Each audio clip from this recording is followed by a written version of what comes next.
Has fair use become actually no use?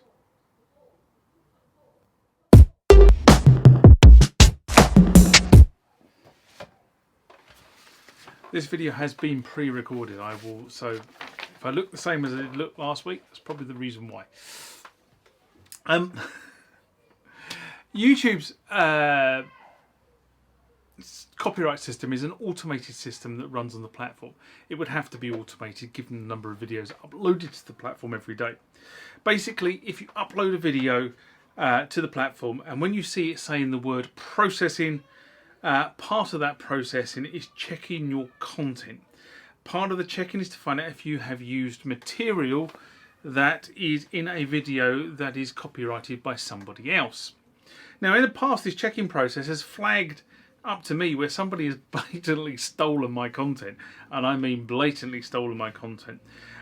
There was this idea promoted by several individuals on YouTube that you could earn money by basically stealing other people's contents. What you did was you downloaded their content to your hard drive, you topped and tailed the content to remove anything that was channel specific, like the channel promotion that you see in my videos, which used to be at the end of the videos. Now I embed it in the middle because it makes it more difficult to remove it. Then they promoted the fact that this was a good thing. But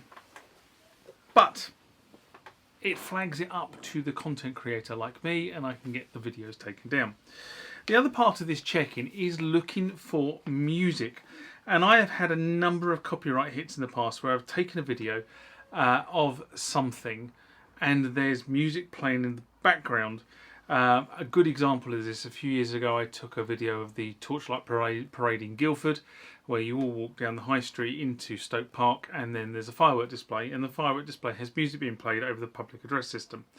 And this was picked up in the video, and all of a sudden I had copyright claims from various different music companies relating to the music that was played in the background. The music was, in this instance, incidental. It wasn't included in the video as part of the video, it was just incidental to the firework display. So I basically took the music off, but it still incurred a copyright hit.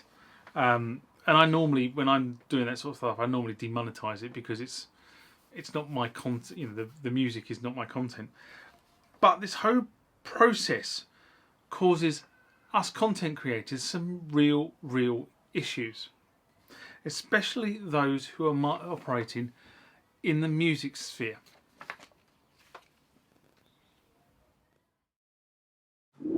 Remember, like, comment, subscribe to the channel. Go over to Instagram and follow me there. Go over to Facebook, follow me there. That's where the normal notices are.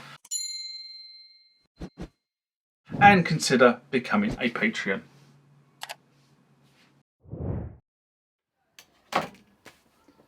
So why is this a problem for us? I guess there are two arguments here. There is the argument that the artist created the song or piece of music and should get credit when it's used. And if you're using substantial pieces of music, then you know what, I agree with this stance completely. Why shouldn't the artist get credit? At the end of the day, they wrote it and they recorded it, and me as a content creator is using it to add value to my creation. So why shouldn't the music creator get some credit? Completely agree. But why should they get all the credit? Because some of that content where that music is being used has got nothing to do with the music creator. It's actually got everything to do with me putting that content together. Another view is it's being used to illustrate a point, a specific voicing, chord progression, melody construction.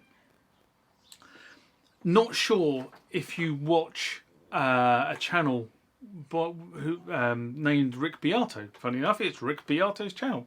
Now, Rick Beato is a music producer. He's done a couple of things, but he was a music producer.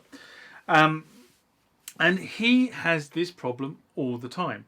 He runs this channel and he is explaining why certain songs work and certain songs don't work.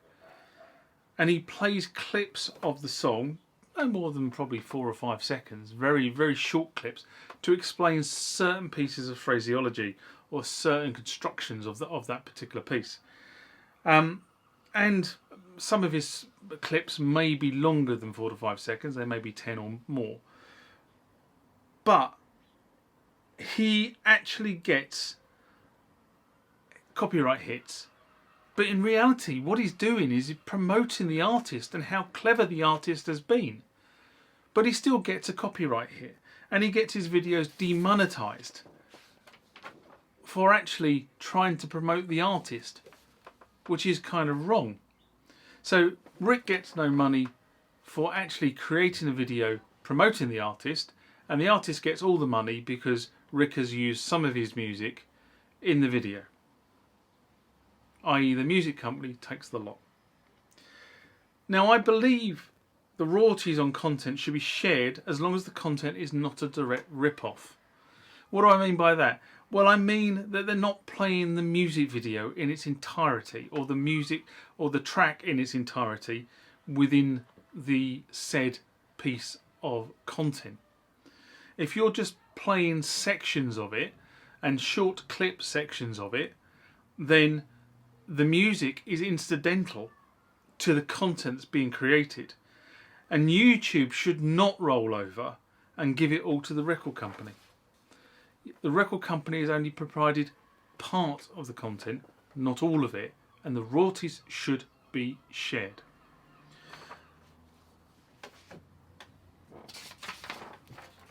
But what is the definition of fair use?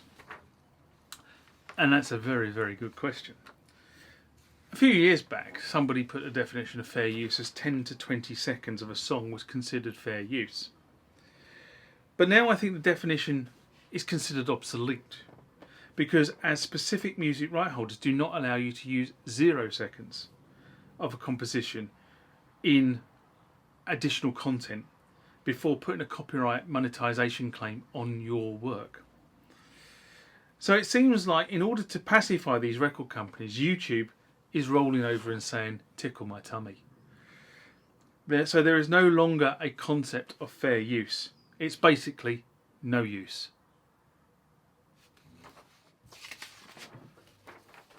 So why am I gabbling on about this?